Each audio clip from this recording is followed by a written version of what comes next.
We shall now go on to our next speaker, Dr. Sorabh Bhargava, who's a consultant eye phaco surgeon from Bhargava Eye Centre, Rajasthan. And he has another interesting video for us to see. So do stay with us, Dr. Sharad. Thank you so much. Good afternoon, ladies and gentlemen. Thank you, AIOS, ARC, and especially Dr. Chitra for the opportunity to speak on this podium.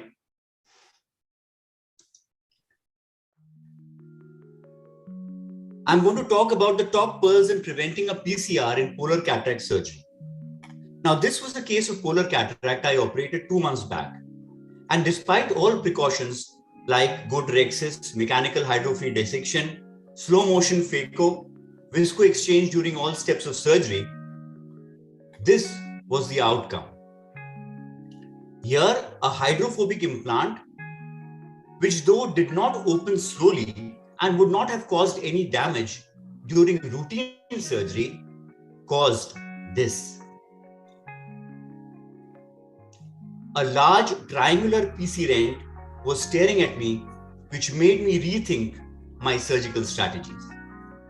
I realized that a case of posterior polar cataract is never over till the surgery is actually over.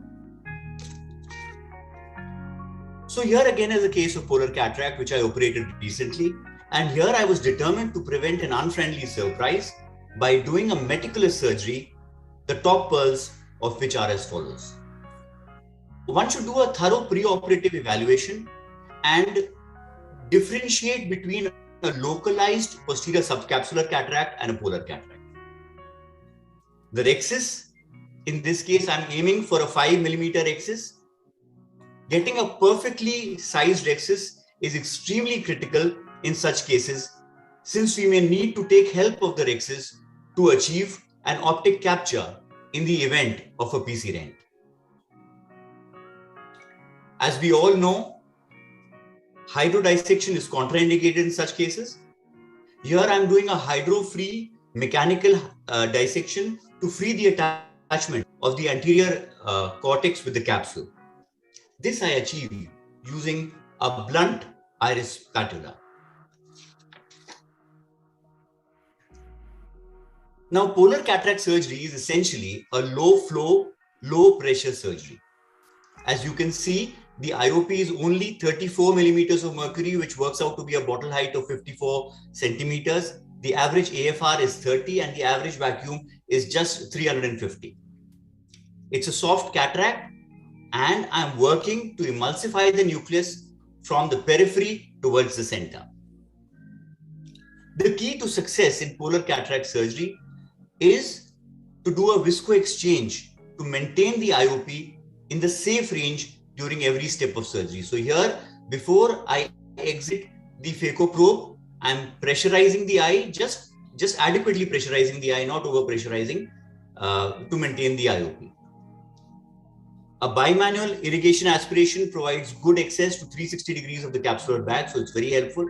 And here again, I'm using the visco exchange technique. Now comes the final step, which is the implantation of the IOL. And from my past experience, I now prefer the use of a single piece hydrophobic implant, which unfolds very gently into the capsular bag. If such an IOL is not being used, I would advocate the use of a cohesive viscoelastic to cushion the fragile posterior capsule in such cases.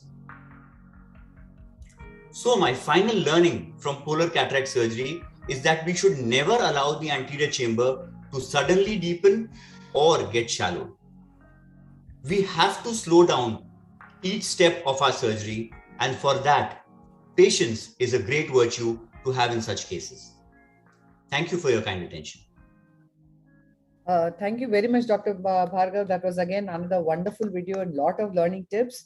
And as I go on to the expert panel, I have the first question to ask is, hydrodelineation you have not done in your cases.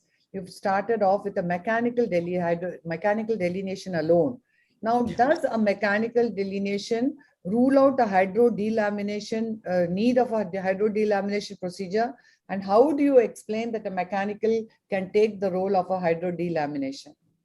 Very correct, ma'am. Actually, if you notice, this case was a very soft cataract. He was a young patient, about 30, 32 years old. Here, I did the mechanical hydrodissection and I did not require the need for a delineation, like an inside-out delineation as advocated by Dr. Vasavada, because the nucleus parts were coming on very well from the periphery to the center. Had I faced certain difficulty, then I could have gone for a visco delamination or a hydro delineation.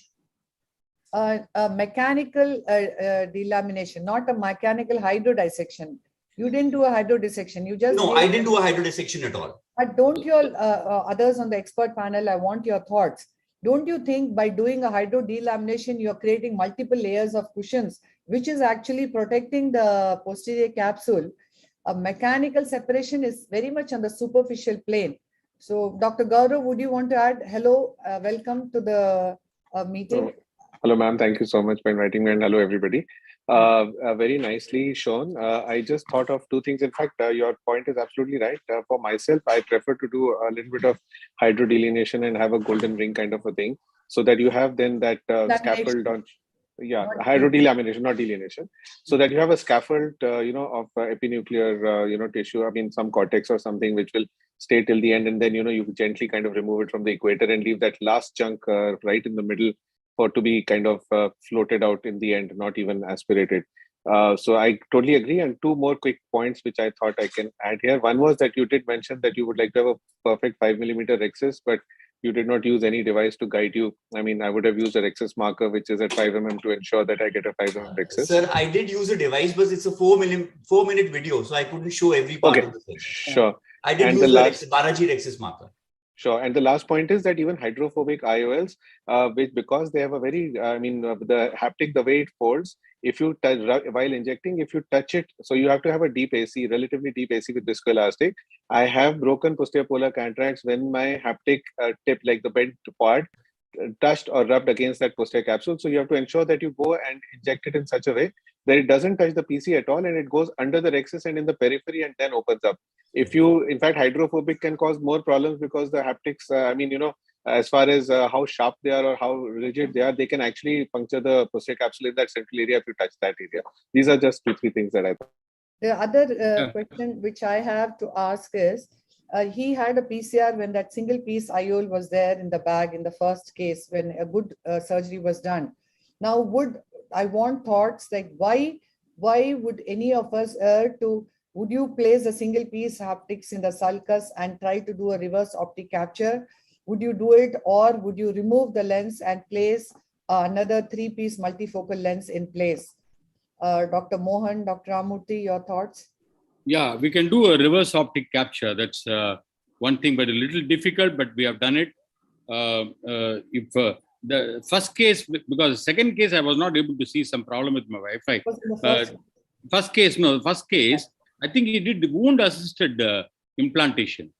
I think we should avoid wound-assisted implantation posterior polar cataracts and also the push type of injectors, because these are injectors which don't have any control. And even if you touch, as Gaurav was rightly telling, even if one haptic touches the PC is already very fragile and you can open up. So once you have a PCR there and you have a single piece lens there, you can do a reverse optic capture. And if they have sufficiently good, posterior capsule, you can do a lens in the bag itself. So reverse optic capture is possible, definitely.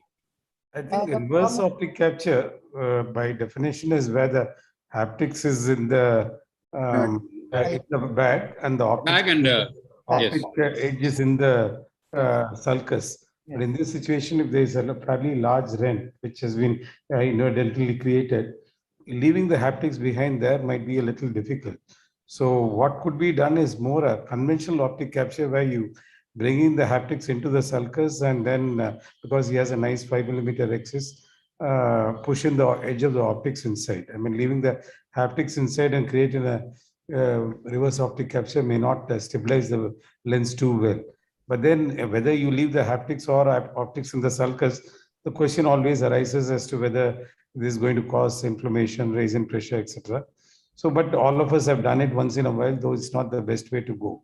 And one other just point I want to add is that very often we talk about, of course, none of us do hydrodissection. It's basically hydrodelamination.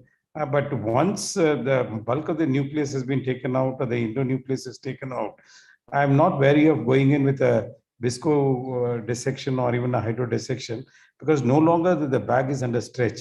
And to delineate the peripheral cortex or the epinucleus, it's a good idea to do a little bit of hydrodissection so that you can remove that more easily. I could even do a visco dissection, but I still want to leave a message that leaving a haptics in the sulcus, a bulky haptics of a single piece, is definitely not the way to go. It is quite acceptable to remove the entire lens and place a 3-piece multifocal.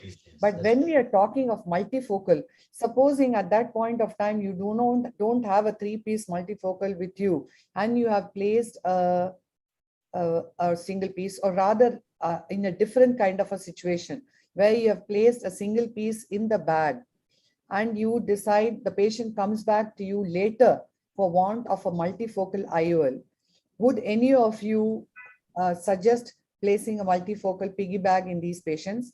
And if so, how would your calculation be if the patient has a great distant visual acuity, plano for distance? Anybody? Yeah, I think we can put a multifocal lens, piggyback lens in the sulcus. Yes, Yeah. so then how would you make your calculation for these eyes if you primarily a single piece IOL was placed in the bag and later the patient still insists on a multifocal IOL? We have the plano +3 lens. Plano plus. Yeah, plano +3 lens which you use. Yes. And it's pretty good actually. It works wonderfully well. Rainer multiflex, that's what I have got experience with. We also have the. I just want to add one thing, Chitra, that nowadays I do posterior polar cataract 100% only femto catalyst. So even if the patient cannot pay, because we've got better control, I'm able to have intraoperative better control. I'm able to keep the offset 900 microns. And of course, I do a very limited hydrodelineation as well. Dr. Ajay, did you notice? Here? Yes. Yeah. So Dr. Sorabh, very well done and very nicely presented. I just wanted to add one point that routinely now we practice pre-operative OCTs. So we perform pre-operative OCT evaluation because that gives a fair idea whether the PC is intact or is there any breach. So as Dr. Mohan rightly pointed, I think femtocataract is the way to go. And this also pre-operative OCT evaluation gives us a fair idea whether there is any discontinuity or there is a pre-existing break in the PCs. And moreover, the morphology of a polar cataract is that it has a pyramidal architecture which extends into the anterior cortex. So you can differentiate a classical polar cataract from, and plus the signs like an onion skin and all that things now. So you can differentiate it from a posterior subcapsular cataract. Can I make a small comment? Yes, Anaga. In this case, the rhexis was perfect, the surgery was perfect. So it was only in the last stage of the IOL implantation that he had a problem. Yes. So this problem can occur even in a patient of flax. So point here is, I think the take-home message was when it opened up suddenly and jerkily. So many times these injectors are repeatedly used. So we need to be very wary about how these injectors are cleaned. And at the same time, maybe we have to be extra careful in posterior polar cataracts when we are injecting these lenses. Be very gentle, because we should not use the same amount of pressure as we would, especially if it's a high diopter lens. Number one. Number two is, in such cases, if we are not very sure, maybe you can inject it on top of the iris first and then put it down, gently rotate it instead of directly directing it towards the posterior capsule. So that may have saved the day, because flax or no flax, I think this can happen even in a flax case. That's a very valid point, actually. Yeah. And this is the take-home message that I have taken, that you should not try wound-assisted. You should not try to use lenses which unfold in a jerky method. So that is the take-home message that I've learned. Otherwise, all things are written in our texts, but this is the extra point that I noted. But even the push type injector, no, push type, don't use the push type. Yes. The push type, if you use a screw type injector, maybe the delivery the lens would be more controlled. Yes. Controlled. Last question I have, Dr. Ajay, you saw his video.